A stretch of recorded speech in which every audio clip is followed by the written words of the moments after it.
ষ্টুডিঅ'ত মই কন্দৰ্প গগৈ জেকলিভল ফাৰ্ষ্ট অন টাইম 2026 নিৰ্বাচনৰ পূৰ্বে শক্তি বৃদ্ধি পাইছে বিজেপিৰ চৰ চাপৰি এক প্ৰকাৰ হৈ পৰিছে গেৰুৱা শ শ মুছলমান সংখ্যালঘু লোকে যোগ দিছে বিজেপি নলবাৰীত বিজেপিৰ ৰাজ্যিক বিজেপিৰ জিলা সভাপতি দীপাংকৰ নাথৰ উপস্থিতিত শ শ মুছলমান লোকে যোগদান কৰিছে বিজেপি দলত এক প্ৰকাৰে সকলো গেৰুৱা হৈ পৰা দেখিবলৈ পোৱা গৈছে চৰ চাপৰি অঞ্চল এক প্ৰকাৰে গেৰুৱা হৈ পৰিছে বিজেপিৰ নীতিৰ প্ৰতি আকৃষ্ট হৈ যোগ দিছে বিজেপি দলত শক্তি বৃদ্ধি পাইছে নামনিত বিজেপিৰ সমস্যা জনাইছে বহুত নিৰ্বাচনৰ প্ৰাক্ষণত চৰ চাপৰি হৈ পৰিছে এক প্ৰকাৰে গেৰুৱা আজি জুম্মাৰ নামাজ আৰু জুম্মাৰ নামাজৰ আগদিনাই কালিৰ দিনটোত শ শ মুছলমানৰ বিজেপিত যোগদান জিলা সভাপতি দীপাংকৰ নাথৰ উপস্থিতিত শ শ মুছলমানে গোৱালপাৰাত যোগদান কৰা দেখিবলৈ পোৱা গৈছে গোৱালপাৰা জিলাৰ কামাখ্যাবাৰী উন্নয়ন খণ্ডৰ আঞ্চলিক পঞ্চায়তৰ সভানেত্ৰী নাজিমা চুলতানে যোগদান কৰিছে বিজেপি দলত গেৰুৱা হৈ পৰা দেখিবলৈ পোৱা গৈছে শ শ লোক দুই আঞ্চলিক পঞ্চায়ত আশ্ৰাফুল ইছলাম ৰেজাউল হক লাইলি খাতুনকে ধৰি শ শ মুছলমানৰ বিজেপিত যোগদান আৰু দল ত্যাগ কৰি কংগ্ৰেছ এআইডিএফক তীব্ৰ ভাষাৰে সমালোচনা কৰিছে তেওঁলোকে এআইডিএফ দল ত্যাগ কৰিছে কংগ্ৰেছ দল ত্যাগ কৰিছে আৰু বিজেপিত যোগদান কৰা দেখিবলৈ পোৱা গৈছে আমি দৃশ্যাংশ দেখুৱাই আছো কালিৰ দিনটোত বিজেপিত যোগদান কৰিছে বিজেপিৰ জিলা সভাপতি দীপাংকৰ নাথৰ উপস্থিতিত বৃহৎ যোগদান কাৰ্যসূচী কালি অনুষ্ঠিত হৈছিল আৰু কালিৰ দিনটোত বিজেপিত শ শ সংখ্যালঘু মুছলমানে যোগদান কৰা দেখিবলৈ পোৱা গৈছে ২৬ৰ বিধানসভা নিৰ্বাচন আৰু বিধানসভা নিৰ্বাচনৰ পূৰ্বে শক্তি বৃদ্ধি পাবলৈ আৰম্ভ কৰিছে বিজেপিৰ নামনিত শক্তি বৃদ্ধি পাইছে বিজেপিৰ গোৱালপাৰাত শ শ মুছলমানে যোগদান কৰিছে বিজেপি দলত চৰ চাপৰি এক প্ৰকাৰ গেৰুৱা হৈ পৰিছে আজি জুম্মাৰ নামাজ আজি শুকুৰবাৰৰ দিনটো জুম্মাৰ নামাজ কিন্তু কালিৰ দিনটোতে জুম্মা নামাজৰ আগদিনাই শ শ মুছলমান সংখ্যালঘু লোকে যোগদান কৰিছে বিজেপিৰ নীতিৰ প্ৰতি আকৃষ্ট হয় বিজেপিৰ উন্নয়নমূলক কাম কাজৰ প্ৰতি আকৃষ্ট হয় তেওঁলোকে বিজেপিত যোগদান কৰিছে বুলি জনাইছে এআইডিএফ আৰু কংগ্ৰেছক বিজেপিত যোগদান কৰাৰ পিছতে তীব্ৰ সমালোচনা কৰিছে সংখ্যালঘু মুছলমান লোকে কেৱল আন লোকেই নহয় বিজেপিত এইবাৰ সংখ্যালঘু লোকৰ উজান উঠিছে যোগদানৰ নিৰ্বাচনৰ পূৰ্বে সংখ্যালঘু লোকে যোগদান কৰিছে অসমৰ বিভিন্ন প্ৰান্তত নামনিত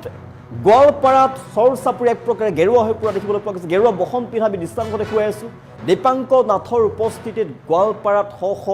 মুছলমানে সংখ্যালঘু মুছলমানে যোগদান কৰিছে বিজেপিত দৃশ্যাংশ দেখুৱাই আছো শ শ মুছলমানে গোৱালপাৰাত যোগদান কৰিছে বিজেপিত গোৱালপাৰাত কামাখ্যাবাৰী উন্নয়ন খণ্ডৰ আঞ্চলিক পঞ্চায়তৰ সভানেত্ৰী নাজিমা চুলতানা দুই আঞ্চলিক পঞ্চায়তৰ আশ্ৰাফুল ইছলাম ৰেজাউল হক লাইলি খাতুনকে ধৰি শ শ মুছলমানৰ বিজেপিত যোগদান দল ত্যাগ কৰি কংগ্ৰেছ আৰু এআইডিএফক তীব্ৰ সমালোচনা কৰিছে কেৱল বিজেপিয়ে উন্নয়ন আনিব পাৰিব আৰু সেইবাবে বিজেপি চৰকাৰৰ সৈতে আমি আছো বুলি মন্তব্য কৰিছে ২৬ৰ নিৰ্বাচনত বিজেপিক তেওঁলোকে সমৰ্থন কৰিব এআইডিএফ আৰু কংগ্ৰেছৰ লগত থাকি লাভ নাই কংগ্ৰেছ আৰু এআইডিএফক তীব্ৰভাৱে সমালোচনা কৰা দেখিবলৈ পোৱা গৈছে সংখ্যালঘু লোকে কেৱল যদি অসমৰ উন্নয়ন আনিব পাৰে কেৱল বিজেপি চৰকাৰে আনিব আৰু সেইবাবে বিজেপিত তেওঁলোকে যোগদান কৰিছো বুলি কৈছে বিজেপিৰ নীতিৰ দ্বাৰা আকৃষ্ট হৈ বিজেপি আদৰ্শৰ দ্বাৰা আকৃষ্ট হৈ তেওঁলোকে বিজেপিত যোগদান কৰিছে শ শ মুছলমান সংখ্যালঘু জনতাই যোগদান কৰিছে বিজেপিত আৰু এক প্ৰকাৰ গেৰুৱা হৈ পৰিছে চৰ চাপৰি অঞ্চল জনাই আছো আজিৰ দিনটো জুম্মাৰ নামাজ আছিল কিন্তু জুম্মাৰ নামাজৰ পূৰ্বেই বিজেপিত যোগদান কৰিছে এনেদৰে সংখ্যালঘু লোকসকলে বিজেপিত যোগদানৰ উজান উঠিছে কি উজনি কি নামনি কি মধ্য অসম সকলোতে বিজেপিত যোগদানৰ উজান উঠিছে আৰু সকলো ৰাইজৰ লগতে এবাৰ সংখ্যালঘু জনতায়ো বিজেপিক আঁকোৱালি লৈছে তেওঁলোকৰ ভাষ্য যে যদি উন্নয়ন লাগে তেনেহ'লে বিজেপিত যোগদান কৰিবই লাগিব বিজেপিক সমৰ্থন কৰিব লাগিব কংগ্ৰেছ আৰু এআইডিএফ থাকিলে উন্নয়ন নহয় দেশৰ যদি উন্নয়ন লাগে ৰাজ্যৰ যদি উন্নয়ন লাগে তেনেহ'লে বিজেপিত যোগদান কৰিব লাগিব আৰু বিজেপিত যোগদান কৰাৰ পিছতেই এআইডিএফ আৰু কংগ্ৰেছক তীব্ৰ ভাষাৰে কঠোৰ ভাষাৰে সমালোচনা কৰিছে তেওঁলোকে জনাইছো নিৰ্বাচনৰ প্ৰাক্ষণত চৰ চাপৰি এক প্ৰকাৰে গেৰুৱা হৈ পৰা দেখিবলৈ পোৱা গৈছে শ শ মুছলমানৰ বিজেপিত যোগদান আৰু গোৱালপাৰাত শ শ মুছলমানে যোগদান কৰিছে বিজেপিত গোৱালপাৰা জিলাৰ কামাখ্যাবাৰী উন্নয়ন খণ্ডৰ আঞ্চলিক পঞ্চায়তৰ সভানেত্ৰী নাজিমা চুলতানা দুই আঞ্চলিক পঞ্চায়ত আশ্ৰাফুল ইছলাম ৰেজাউল হক লাইলি খাতুনকে ধৰি শ শ মুছলমানৰ বিজেপিত যোগদান দল ত্যাগ কৰি তেওঁলোকে তীব্ৰ ভাষাৰে AUDF আৰু কংগ্ৰেছক সমালোচনা কৰা দেখিবলৈ পোৱা গৈছে।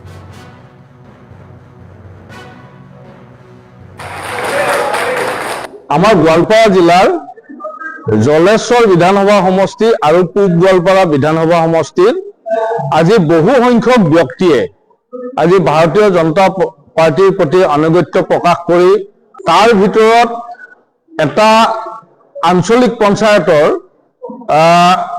প্ৰায় 5 গৰাকী সদস্যই তেওঁলোকে কংগ্ৰেছৰ পৰা জয়যুক্ত হৈছিল, কিন্তু সেই দল ত্যাগ কৰি আজি ভাৰতীয় জনতা পাৰ্টিত যোগদান কৰিছে। তাৰ ভিতৰত এগৰাকী আঞ্চলিক পঞ্চায়তৰ সভাপতি হিচাপে দায়িত্বত আছিল আৰু তাৰ লগতে পূব গোৱালপাৰা সমষ্টিৰ যথেষ্ট প্ৰভাৱশালী ব্যক্তিয়ে এই দলত যোগদান কৰিছে। এগৰাকী প্ৰাক্তন MLAৰ পৰিয়ালৰ এগৰাকী বোৱাৰীয়ে আজি ভাৰতীয় জনতা পাৰ্টিৰ প্ৰতি আনুগত্য প্ৰকাশ কৰি ভাৰতীয় জনতা পাৰ্টিত যোগদান কৰিলে। গতিকে এইটোৱে শুভ লক্ষণ যে গোৱালপাৰা জিলাত কংগ্ৰেছ শূন্য এনেকুৱা এটা পৰিৱেশলৈ যাবলৈ আগবাঢ়িছে। পৰ্যায়ক্ৰমে আমি ভাৰতীয় জনতা পাৰ্টিৰ আমাৰ যি কাম, গোৱালপাৰা জিলাত ভাৰতীয় জনতা পাৰ্টিৰ কাৰ্যকৰ্তাসকলে আমি দিনে নিশাই গোৱালপাৰা জিলাৰ উন্নয়নৰ বাবে প্ৰতিটো স্তৰলৈকে আমি কাৰ্যকৰ্তাসকলক কাম কাজ কৰিবৰ কাৰণে আমি ইতিমধ্যে নিৰ্দেশ দিছো আৰু সেইমতে তেওঁলোকে প্ৰসাৰ আৰু প্ৰচাৰ কৰি আছে। ভাৰতীয় জনতা পাৰ্টি যিটো স্বদেশ প্ৰেমৰ যিটো ভাৱনা, সেই ভাৱনা লৈ যিসকল ব্যক্তি আজি ভাৰতীয় জনতা পাৰ্টিত যোগদান কৰিছে তেওঁলোকক আমি স্পষ্টকৈ কৈছো যে এই দলত যোগদান কৰাৰ পিছত নীতি আদৰ্শ আপোনালোকে ভাৰতীয় জনতা পাৰ্টিৰ নীতি আদৰ্শৰ লগত একমত হৈ আগবাঢ়ি অহা বিষয়টো আমি আগবঢ়াইছো। তেওঁলোকক আমি এই কথা সুনিশ্চিত কৰিবৰ বাবে পুনৰ আজি আমি আহ্বান জনাইছো আৰু তেওঁলোক বেছিভাগে যেহেতু কংগ্ৰেছ দলত আছিল, গতিকে পূব গোৱালপাৰা আৰু জলেশ্বৰ সমষ্টিৰ পৰা ইতিমধ্যে পূব গোৱালপাৰা সমষ্টিৰ পৰা 12-13 গৰাকী ব্যক্তিয়ে ইতিমধ্যে এই সমষ্টিটোৰ পৰা প্ৰাৰ্থিত্ব পাবৰ কাৰণে ভাৰতীয় জনতা পাৰ্টিৰ হৈ আবেদন জনাইছে আৰু জলেশ্বৰ সমষ্টিৰ পৰাও প্ৰায় 7-8 গৰাকী ব্যক্তিয়ে তেওঁলোক প্ৰাৰ্থিত্ব প্ৰত্যাশী হিচাপে আমালৈ আবেদন জনাইছে। গতিকে আমি যেহেতু NDA হিচাপে ভাৰতীয় জনতা পাৰ্টিয়ে অহা নিৰ্বাচনত 26ৰ নিৰ্বাচনত অৱতীৰ্ণ হ'ব, গতিকে এই বিষয়টো আমাৰ ৰাজ্যিক সন্মানীয় সভাপতি দিলীপ শইকীয়া ডাঙৰীয়া, অসমৰ মাননীয় মুখ্যমন্ত্ৰী ডক্টৰ হিমন্ত বিশ্ব শৰ্মা ডাঙৰীয়া তেখেতসকলে বা ৰাষ্ট্ৰীয় সভাপতি মহোদয়কে ধৰি তেওঁলোকে এই কথাবোৰ নিশ্চিত কৰিব। গতিকে আমি সকলোকে ওয়েলকাম জনাইছো। গোৱালপাৰা জিলাত আমি আটায়ে ভাৰতীয় জনতা পাৰ্টিৰ পতাকা আমি সকলোৰে ওপৰত আমি ৰাখি আমি সকলো স্তৰৰ জনসাধাৰণৰ উন্নয়নৰ দিশটো আগবঢ়াই লৈ যাবৰ কাৰণে সংকল্পবদ্ধ হৈছো। আমাৰ জলেশ্বৰ সমষ্টি 90-80% সংখ্যালঘু অঞ্চল। তথাপিও আমাৰ ভাৰতীয় জনতা পাৰ্টিৰ যিটো নীতি আদৰ্শ সবকা সাথ সবকা বিকাশ সবকা প্ৰয়াস লৈ যিটো চলা সকলোৰে সম উন্নয়ন কৰিছে। কাৰণ ইদানিং 27,000 চামথিং আমি মহিলা উদ্যমী আঁচনি পাইছো, অৰুণোদয় 28,000 খৰচ কৰিছে, তাৰপিছত 2 লাখ কৰি ফিৰ 28,000 আমি পালো। আমাক দি আছে চৰকাৰে উন্নয়ন ডেভেলপমেন্ট। কাৰণ জলেশ্বৰ সমষ্টিত বহুত ল'ৰা ছোৱালীয়ে নিকাভাৱে পৰীক্ষা দি 1 টকা নিদিয়াকৈ চাকৰি লাভ কৰিছে। তো সকলো ডেভেলপমেন্ট দেখি আমাৰ টিমটো আৰু শক্তিশালী হ'ল। আৰু আমি এইখিনি ক'ব বিচাৰিম যে এইবাৰ 26ত যেনেকৈ দাদাই ক'লে 100% ভাৰতীয় জনতা পাৰ্টি চৰকাৰ হৈ আছে। আমাৰ সংখ্যালঘু ৰাইজে বুজিছে এতিয়া কংগ্ৰেছৰ যিটো মানে ষড়যন্ত্ৰমূলক কথা তাত আমাৰ সংখ্যালঘু ৰাইজে এতিয়া নাযায়। কাৰণ উন্নয়নৰ মুখে চলি আছে, ডেভেলপমেন্টৰ কাৰণে ভাৰতীয় জনতা পাৰ্টি কাম কৰি আছে। ৰাষ্ট্ৰহিত সৰ্বোপৰি সৰ্বভৌমত্ব সুখী নহওক যি বিচাৰধাৰা বসুধৈৱ কুটুম্বকম যি বিচাৰধাৰা সব আমি এটা পৰিয়াল সেই বিচাৰধাৰাত কাম কৰি আছে আদিৰ পৰা আজিলৈকে। আৰু অন্তোদয় প্ৰচেছ দি সমাজৰ লঞ্চিত বঞ্চিত মানুহক সামাজিক আৰ্থিকভাৱে যিবিলাক আছে সিহঁতক আগশাৰীত লৈ অহা আমাৰ নীতি আদৰ্শ এই প্ৰচেছ চলি আছে। লাহে লাহে সকলো শক্তি হৈ আছো আৰু দিন বাদে আমি শক্তিশালী হওঁ, কাৰণ সকলো ৰাইজ বুজি আছে আৰু জইন কৰিব। কোশ্চিন ভালেই হৈছে, কোশ্চিনটো কৰিছে আপোনালোকে। মানে মই আচলতে কংগ্ৰেছ দলৰে আছিলো বিগত 20টা বছৰ। মানে অতি যত্ন সহকাৰে কংগ্ৰেছ দলটো কৰিছিলো। মই কংগ্ৰেছ দলত ইউথ কংগ্ৰেছ কমিটিৰ ডিষ্ট্ৰিক্ট জেনেৰেল ছেক্ৰেটাৰী আছিলো। যোৱা পঞ্চায়ত নিৰ্বাচনত মোক এই কাউন্সিলৰৰ টিকেটটো নিদিয়াৰ বাবে মই UDF দলৰ পৰা কাউন্সিলৰ টিকেট লৈ মোৰ ৱাইফৰ নাছিমা আক্তাৰ তেখেতৰ টিকেটখন লৈ জিকিলো। পঞ্চায়তৰ আমাৰ আম্বাৰী মাৰখোলা পঞ্চায়তৰ ৰাইজে যথেষ্ট সঁহাৰি জনাই বিপুল ভোটত জয়যুক্ত কৰিলে। পিছলৈ যেতিয়া আমাৰ আঞ্চলিক পঞ্চায়তৰ গঠন হ'ব, সেইমতে মই PPR লোৱাৰ পিছত আকৌ UDF দলখন ত্যাগ কৰি নিৰ্দলীয় হিচাপে মই